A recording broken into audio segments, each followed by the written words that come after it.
Hurricane Headquarters, sponsored by Entergy.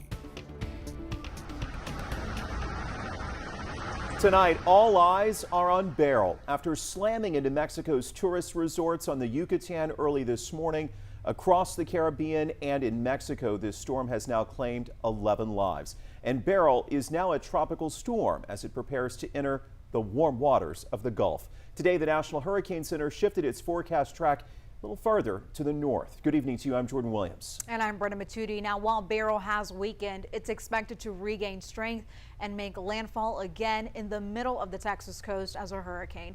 Chief Meteorologist Patrick Vaughn here in the Weather Impact Center tonight. And Patrick, it's still too early to tell exactly where the storm is heading, but we know we'll get some rain here in southeast Texas. Oh, I think we're going to get rain, and it could be some heavy rainfall across the area. Little breezy weather conditions, provided that this storm behaves. It goes towards Corpus Christi like it's forecast. Winds are at 65 miles an hour. It's some 600 miles to the east-southeast of Brownsville, moving off towards the west-northwest at 15 miles an hour. It's weakened because it's cut off from its fuel supply, the warm waters of the Caribbean and Gulf of Mexico. That's all going to change as it moves into the Gulf of Mexico coming up in the next few hours, and it will likely strengthen into a hurricane. Here are the width of the tropical storm force winds. This is not a terribly big storm, certainly no Rita. As we put this into motion, it heads off to the north and west, and now they have it coming in towards Corpus Christi as we head towards Monday afternoon. But did you see that? Tropical storm force winds way down the coastline, even if it hits over towards Matagorda Bay, which I think there's a possibility this could come in towards southwest of Houston. Regardless, there are hurricane watches in effect from Sargent, Texas to the mouth of the Rio Grande. This then moves through central Texas and off towards the northeast. We will get dry slotted, meaning that the rains will come to an end after a wet day on Monday.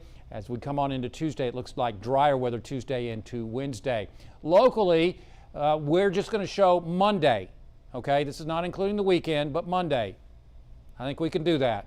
Now, there's obviously going to be some higher totals the further west you go, and there could be some surprises of a 6-inch total. It just depends on where these bands set up. Regardless, the worst of it should be off to the west with things we're seeing right now. As far as wind speeds, put this into motion, and again, the strongest winds obviously over towards the other side of Huntsville and I-45. Again, this is not a big storm, so I think we can do this too. So the worst of it should be off towards our west. Regardless, we are issuing a weather impact alert for southeast Texas. That means that there's the potential for heavy rain all day on Monday. Some of the ramifications are that 2 to 4 inches are possible, could produce some street flooding. We'll talk more in just a few minutes.